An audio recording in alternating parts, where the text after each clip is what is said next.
What's up guys, this is Zixz and today I want to make a video to address some people's questions and concerns about a collaborated project we released a few days ago to the community, which was our Meta Snapshot.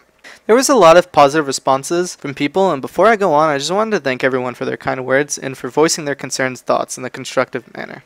First off, I wanted to address a fear that many of you have about not only our Meta Snapshot, but of any sort of tier list in general.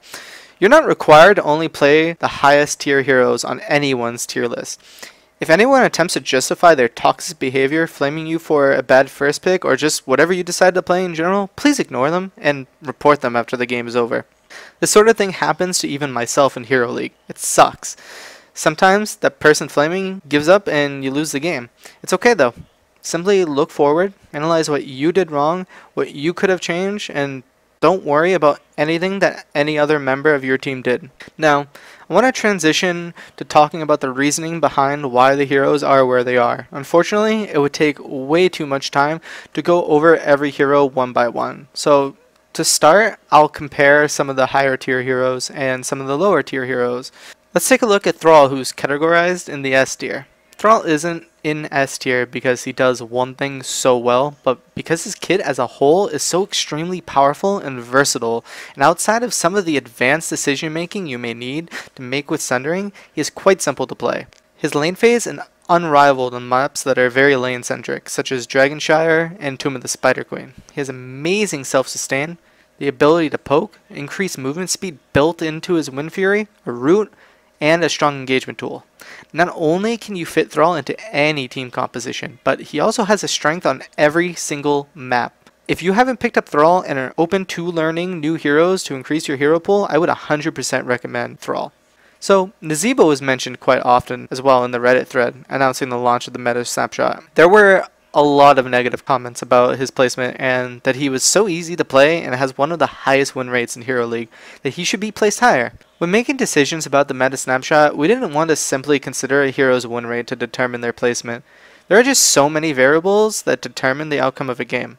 Personally, when thinking about placements, I consider what a hero does, what that brings to the team, how often that is relevant, how strong these aspects are on certain maps, and the effort it would take someone to learn the hero. Now, let's take a look at Nazeebo, now considering what I just said. What does Nazeebo do? He has spiders that deal small consistent damage. These spiders can attack anything and the AI of them are not really that great, which can sometimes cause you to lose a lot of the damage they do.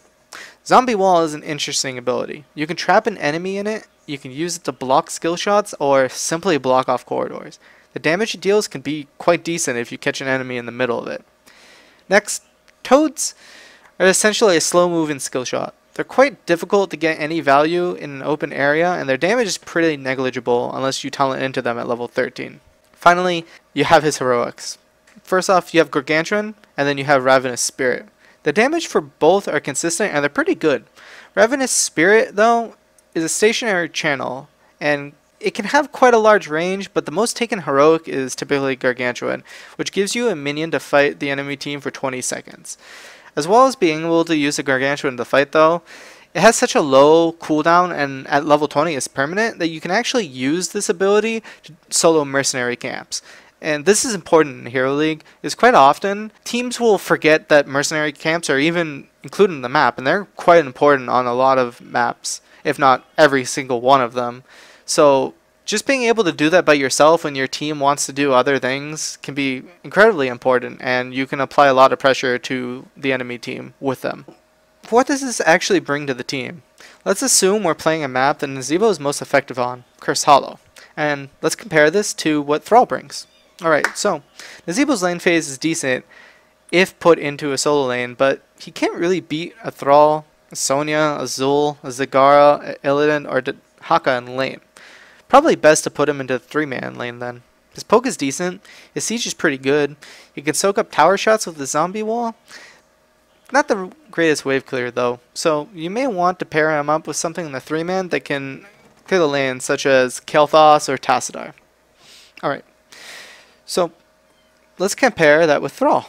He can duel anyone in lane and do really well or simply outright win it.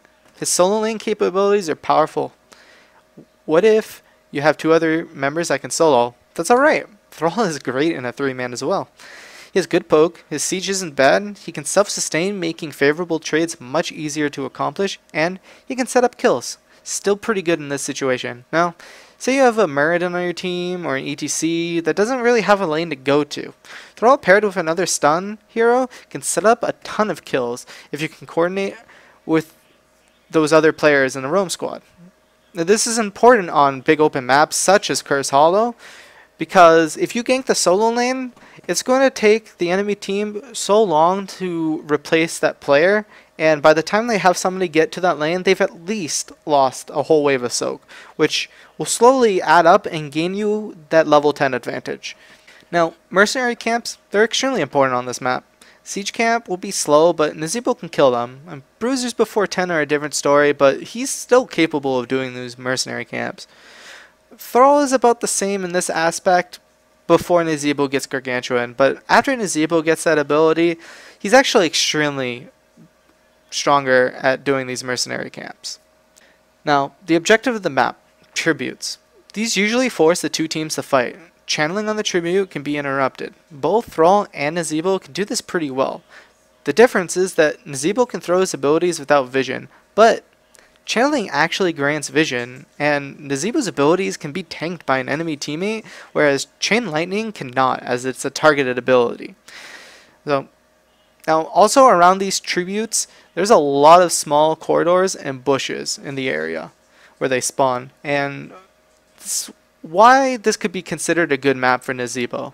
Toads are most effective when the enemy team has to push into you in a small space, and the same rules apply essentially to Zombie Wall.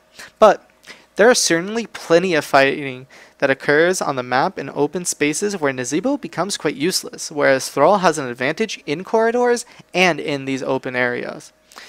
Nazeebo can deal a decent amount of consistent damage, but it's rarely focused on one person. It's very spread out. The numbers are high, but it's never burst on one single target. This can be good against an Uther who's adept at saving one person with his burst healing, but against healers such as Rhaegar, Monk, Malfurion, Brightwing, this damage is pretty negligible and doesn't really help in focusing a single target down to kill them.